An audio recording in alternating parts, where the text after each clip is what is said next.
আহ্বান জানিয়ে জাতিসংঘ মহাসচিবের সমালোচনা করলেন ইরানের পররাষ্ট্রমন্ত্রী আব্বাস আরাকচি।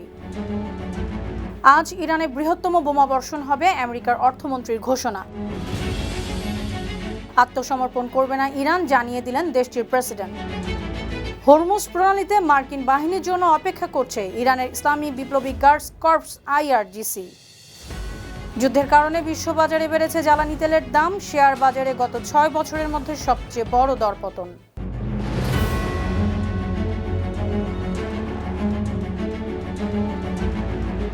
শুনছিলেন সংবাদ শিরোনাম। সবাইকে স্বাগত জানাচ্ছি বিশ্বজুড়ে প্রতিদিনে বিশ্বের বিভিন্ন প্রান্তের সবশেষ তথ্য জানাতে আপনাদের সঙ্গে আছি আমি অনন্যা চৈতি। গেল 28 ফেব্রুয়ারি যুদ্ধ শুরু হওয়ার পর থেকে ইরানের 6,668টি বেসামরিক স্থাপনায় হামলা করেছে যুক্তরাষ্ট্র ও ইসরায়েল। ইরানি রেড ক্রিসেন্ট সোসাইটি জানিয়েছে 5,535টি আবাসিক ভবন বা ইউনিট, 1,041টি বাণিজ্যিক প্রতিষ্ঠান, 14টি চিকিৎসা কেন্দ্র, 65টি বিদ্যালয় ও 13টি রেড ক্রিসেন্ট সোসাইটি সংশ্লিষ্ট কেন্দ্রে হামলা হয়েছে। ইরানের ফার্স্ট নিউজ জানিয়েছে এসব হামলায় বেশ কিছু উদ্ধারকারী ও ত্রাণবাহী যানবাহন ক্ষতিগ্রস্ত হয়েছে।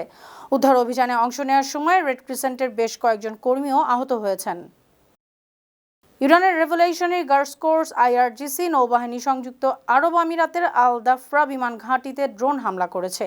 ইরানের আধা সরকারি বার্তা সংস্থা তাসনিম নিউজ এজেন্সি জানিয়েছে হামলায় একটি মার্কিন স্যাটেলাইট যোগাযোগ কেন্দ্র, আগাম সতর্ক ব্যবস্থা এবং ফায়ার কন্ট্রোল রাডার ক্ষতিগ্রস্ত হয়েছে। তবে এসব তথ্য তাৎক্ষণিকভাবে যাচাই করতে পারেনি মধ্যপ্রাচ্য ভিত্তিক সংবাদ সংস্থা আল জাজিরা। অপরদিকে সংযুক্ত আরব আমিরাতের পক্ষ থেকেও কোনো আনুষ্ঠানিক মন্তব্য পাওয়া যায়নি। ইরানের প্রেসিডেন্ট মাসুদ পেজেশকিয়ান জানিয়ে দিয়েছেন তারা কখনোই আত্মসমর্পণ করবেন না। শনিবার রাষ্ট্রীয় টেলিভিশন বার্তায় তিনি বলেন, আমেরিকানরা তাদের নিঃশর্ত আত্মসমর্পণের স্বপ্নকে কবরে নিয়ে যাবে। এর একদিন আগে ট্রাম্প বলেছেন ইরানকে শর্তহীনভাবে পুরোপুরি আত্মসমর্পণ করতে হবে, না হলে যুদ্ধ চলবে। ট্রাম্পের সেই শর্তের জবাবে এ বার্তা দিলেন ইরানি প্রেসিডেন্ট। যুক্তরাষ্ট্র ও ইসরায়েলের সামরিক অভিযানে শত শত নিরপরাধ ইরানি বেসামরিক নাগরিক নিহতের ঘটনায় জাতিসংঘের মহাসচিব অ্যান্তোনিও গুতেরেসের ভূমিকার তীব্র সমালোচনা করেছেন ইরানের পররাষ্ট্রমন্ত্রী আব্বাস আরাকচি। একই সঙ্গে আইনি ও নৈতিক দায়িত্ব পালনে জাতিসংঘকে আহ্বান জানিয়েছেন তিনি। সংঘাতের ফলে মহাসচিব গুতেরেস বিশ্ব অর্থনীতি মারাত্মক ঝুঁকি নিয়ে উদ্বেগ প্রকাশ করে লড়াই বন্ধের আহ্বান জানিয়েছেন। শনিবার সামাজিক যোগাযোগ মাধ্যম এক্স পোস্টে আরাকচি মহাসচিবকে উদ্দেশ্য করে প্রশ্ন করেন, আপনি বিশ্ব অর্থনীতির ঝুঁকি নিয়ে চিন্তিত? কিন্তু গত 7 দিনে মার্কিন ও ইসরায়েলি হামলায় নিহত নিরপরাধ বেসামরিক নাগরিকদের কি হবে? ইরানের সাম্প্রতিক হামলার বিষয়ে জরুরি বৈঠক করবে আরব লীগ। সৌদি আরব, কুয়েত, কাতার, ওমান, জর্ডান ও মিশরের অনুরোধে আরব লীগের পররাষ্ট্রমন্ত্রীরা এ বৈঠকে বসবেন। রোববার ভিডিও কনফারেন্সে এ বৈঠক হবে। শনিবার আরব লীগের সহকারী মহাসচিব হোসাম জাকি বার্তা সংস্থা AFP-কে বলেছেন, বিভিন্ন আরব দেশের অনুরোধে বৈঠকটি ডাকা হয়েছে। গত 28 ফেব্রুয়ারি যুক্তরাষ্ট্র ও ইসরায়েল ইরানে ব্যাপক হামলা করে। জবাবে গালফ অঞ্চলের কিছু দেশে যুক্তরাষ্ট্রের স্থাপনায় হামলা করে ইরান। এ কারণে আরব লীগের মহাসচিব আহমেদ আবুল ঘেইদ বলেছেন, ইরান আন্তর্জাতিক আইন লঙ্ঘন করে প্রতিবেশী আরব দেশগুলোতে হামলা করছে। ইরানের মধ্যাঞ্চলীয় ইস্পাহান প্রদেশে মার্কিন ইসরায়েলি হামলায় এক নারীসহ 8 জন নিহত হয়েছেন। ইস্পাহান প্রদেশের গভর্নরের দপ্তরের নিরাপত্তা কর্মকর্তা আকবর সালেহি বলেছেন, আমেরিকা ও জায়নিস্ট যুদ্ধবিমান ইস্পাহান শহর এবং প্রদেশের আরও 7টি শহরের বিভিন্ন এলাকায় হামলা করেছে। তাদের হামলায় লেনজান ও বোরখার এলাকার প্রায় 80টি বাড়ি ব্যাপক ক্ষতিগ্রস্ত হয়েছে।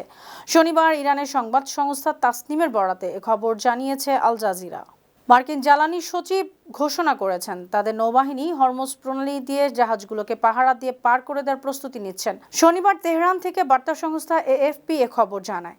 এমন খবরের প্রতিক্রিয়ায় হরমুজ প্রণালীতে জাহাজ চলাচলে পাহারায় থাকা ইরানের ইসলামিক বিপ্লবী গার্ডস কর্পস IRGC মার্কিন বাহিনীর জন্য অপেক্ষা করছে। IRGCর মুখপাত্র আলী মোহাম্মদ নাইনি মার্কিনীদের পরামর্শ দিয়েছেন, কোনো সিদ্ধান্ত নেয়ার আগে তারা যেন 1987 সালে মার্কিন সুপার ট্যাঙ্কার ব্রিজেটনে লাগা আগুনের কথা এবং সাম্প্রতিক সময়ে লক্ষ্যবস্তু হওয়া তেলবাহী জাহাজগুলোর কথা মনে রাখে। মার্কিন অর্থমন্ত্রী স্কট বেসেন্ট জানিয়েছেন, আজ রাতে ইরানে বৃহত্তম বোমা বর্ষণ করবে আমেরিকান সেনারা। এ হামলায় ইরানের ক্ষেপণাস্ত্র উৎক্ষেপণ কেন্দ্র ও ক্ষেপণাস্ত্র তৈরির কারখানাগুলো অকার্যকর করে দেওয়া হবে।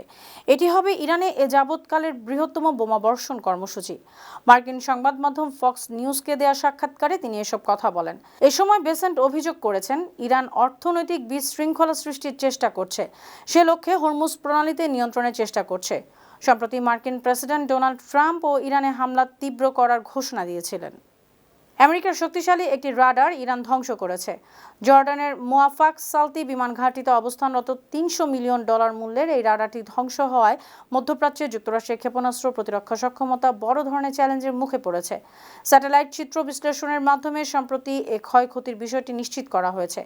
গবেষণা সংস্থা ফাউন্ডেশন ফর ডিফেন্স অব ডেমোক্রেসিসের তথ্যমতে গত 28 ফেব্রুয়ারি এবং 3 মার্চ জর্ডানে হামলা হয়েছিল। সেই সময়ের বাণিজ্যিক স্যাটেলাইট চিত্রের রাডার ও এর সহযোগী সরঞ্জামগুলো ধ্বংস হয়। সামরিক বিশ্লেষকদের মতে থার্ড রাডারের উপর এ সফল আঘাত ইরানের অন্যতম বড় সামরিক সাফল্য। ভুল হিসাব না করতে ইরানের প্রতি আহ্বান জানিয়েছেন সৌদি আরবের প্রতিরক্ষা মন্ত্রী প্রিন্স খালিদ বিন সালমান। শনিবার সৌদি প্রতিরক্ষা মন্ত্রণালয় বিবৃতি জানিয়েছে, মার্কিন সেনা সদস্যরা অবস্থান করছিলেন এমন একটি বিমান ঘাঁটিতে ইরানি ক্ষেপণাস্ত্র হামলা প্রতিহত করেছেন তারা। অন্যদিকে পাকিস্তানের সেনাপ্রধান আসিফ মুনিরের সঙ্গে বৈঠক করেছেন প্রিন্স খালিদ। পরে সামাজিক যোগাযোগ মাধ্যম এক্সে এক পোস্টে তিনি বলেছেন, ইরানি হামলা বন্ধে প্রয়োজনীয় ব্যবস্থা নিয়ে আলোচনা করেছেন। সৌদি সরকার আশা করে ইরান হিসাবে ভুল করবে না। অন্যদিকে ইরানের প্রেসিডেন্ট মাসুদ পেজেশকিয়ান বলেছেন, প্রতিবেশী দেশগুলো থেকে ইরানের উপর হামলা না হলে সেসব দেশে আর কোনো আক্রমণ করবে না ইরান। লেবাননে হামলা চালিয়ে গত এক সপ্তাহে কমপক্ষে 123 জনকে হত্যা করেছে ইসরায়েলি বাহিনী। পাল্টা জবাব দিচ্ছে লেবাননের সশস্ত্র সংগঠন হিজবুল্লাহ। তারা ইসরায়েলের রাজধানী তেল আবিব সহ বিভিন্ন শহরে রকেট, ক্ষেপণাস্ত্র ও ড্রোন হামলা করছে। লেবানন সরকারের জাতীয় সংবাদ সংস্থা এনএনএ বলেছে, শত্রু যুদ্ধ বিমানগুলো রাতে স্রিফা, আইতা আল শাব, তুলিন, আস-সাউনা ও মাজদাল সেলেম শহরে হামলা চালায়। এদিকে ইসরায়েলি নির্দেশনার কারণে বৈরুতের পাশে ঘনবসতিপূর্ণ দাহিয়ে এলাকার প্রায় 50 লাখ মানুষ বাড়িঘর ছেড়েছেন। ইসরায়েলের সেনাবাহিনী জানিয়েছে, তারা দাহিয়েতে হিজবুল্লাহর বিভিন্ন অবকাঠামোতে 26 বার আঘাত এনেছে। ইরান ও ইসরায়েলের চলমান যুদ্ধের কারণে সরবরাহ বিঘ্নিত হওয়ার আশঙ্কায় জ্বালানি তেলের দাম বেড়েছে। শুক্রবার 6 মার্চ মাত্র একদিনেই অপরিশোধিত তেলের দাম বিশ্ববাজারে ব্যারেল প্রতি $92 ছাড়িয়েছে। এক সপ্তাহের ব্যবধানে এ হার প্রায় 30% বেড়েছে। বিশ্বে মোট জ্বালানি তেলের 20% পারস্য উপসাগরের হরমুজ প্রণালী দিয়ে পরিবাহিত হয়। যুদ্ধের কারণে কার্যত এ পথ বন্ধ আছে। এ সরবরাহ সংকটের কারণেই বিশ্ববাজারে তেলের দাম বাড়ছে।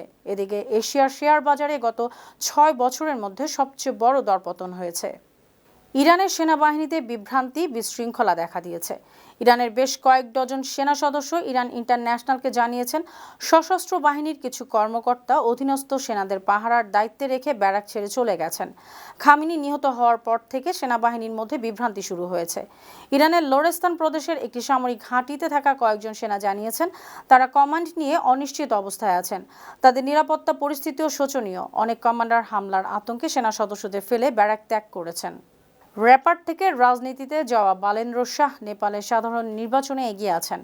দেশটির পরবর্তী প্রধানমন্ত্রী হওয়ার সম্ভাবনায় আছেন তিনি। নির্বাচনে শাহ প্রতিদ্বন্দ্বিতা করেছেন communist party of Nepal UML এর সাবেক প্রধানমন্ত্রী কেপি শর্মা ওলি এবং নেপালি কংগ্রেসের গগন থাপার সঙ্গে। শনিবার সকাল পর্যন্ত যত ভোট গণনা হয়েছে তাতে দেখা যাচ্ছে, শাহের মধ্যপন্থী রাষ্ট্রীয় স্বতন্ত্র পার্টি 165টি সরাসরি নির্বাচিত আসনের 2/3 বেশি জায়গায় এগিয়ে আছে। নেপালি কংগ্রেস দ্বিতীয় অবস্থানে অনেক পিছিয়ে এবং ইউএমএল রয়েছে তৃতীয় স্থানে। আন্তর্জাতিক শিশু যৌন নিপীড়ন চক্র পরিচালনা সহ বিভিন্ন অভিযোগে জোবাইদুল আমিন নামের এক বাংলাদেশিকে মালয়েশিয়া থেকে গ্রেপ্তার করেছে যুক্তরাষ্ট্রের কেন্দ্রীয় গোয়েন্দা সংস্থা এফবিআই। এফবিআইয়ের পরিচালক কাশ প্যাটেল শুক্রবার এক্স পোস্টে বলেছেন, জোবাইদুল 2022 সাল থেকে পলাতক। মার্কিন বিচার বিভাগের ওয়েবসাইটে বলা হয়েছে, জোবাইদুল শিশু যৌন নিপীড়নের একটি বৈশ্বিক চক্র পরিচালনা করত। অপ্রাপ্ত বয়স্কদের চাপ দিয়ে আপত্তিকর ছবি ও ভিডিও তৈরি করাতে সামাজিক মাধ্যমের অ্যাপ ব্যবহার করত। 2022 সালের সেপ্টেম্বর মাসে তার বিরুদ্ধে শিশু পর্নোগ্রাফি সংরক্ষণ ও তৈরি করার সঙ্গে সংশ্লিষ্ট 13টি অভিযোগ আনা হয়। সুপ্রিয় দর্শক, এই ছিল আজকের বিশ্বজুড়ে প্রতিদিনের আয়োজনে। দেশ বিদেশে বিভিন্ন খবর নিয়ে আবার আপনাদের সামনে হাজির হব। সেই পর্যন্ত ভালো থাকুন, সুস্থ থাকুন, বাংলা টিভির সঙ্গেই থাকুন। ধন্যবাদ।